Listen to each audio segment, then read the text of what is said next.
మిత్రులారా, ఇది ఒక బాధ్యత కాదు, బాధ్యతతో పాటు భావోద్వేగం. ప్రజాప్రతినిధిగా ప్రజా జీవితంలోకి వచ్చిన మొదటి రోజు నుంచి ఈ రోజు వరకు ఎప్పుడు అవకాశం వచ్చినా ప్రతి జాతరకు ఇక్కడికి వచ్చి సమ్మక్క సారలమ్మ ఆశీర్వాదం తీసుకొని ప్రజా జీవితంలో ప్రజలకు సేవ చేయాలన్న ఆలోచన పునరంకితమవుతూ పనిచేస్తూ వచ్చినాం.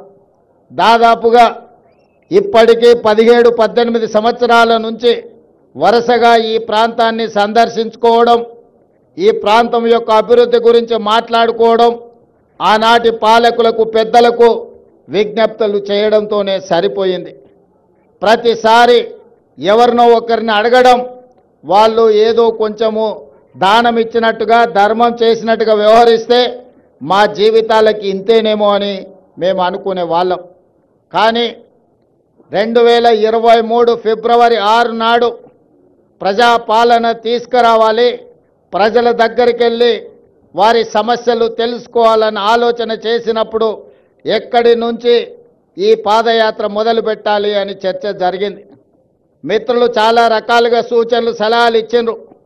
చివరికి నేను పెద్దలు వేం నరేందర్ రెడ్డి గారు ఆలోచన చేసి అక్కడో ఇక్కడ ఎక్కడో కాదు, మా ఇంటి ఆడబిడ్డ అయిన సీతక్క ప్రాంతం నుంచి మేడారం జాతర సమ్మక్క సారలమ్మ ఆశీర్వాదం తీసుకొని పాదయాత్ర మొదలు పెడదాం.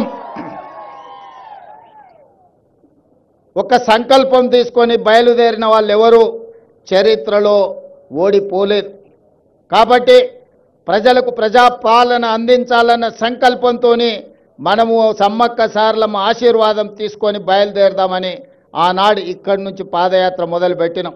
సరిగ్గా 2 రోజులు 3 రోజుల ముందే సీతక్కకు చెప్పినాం. సీతక్క అన్నది, అన్న సమయం లేదు, 24 గంటలు 48 గంటల్లో ఈ కార్యక్రమం చేయడం కష్టమవుతుందేమో అని.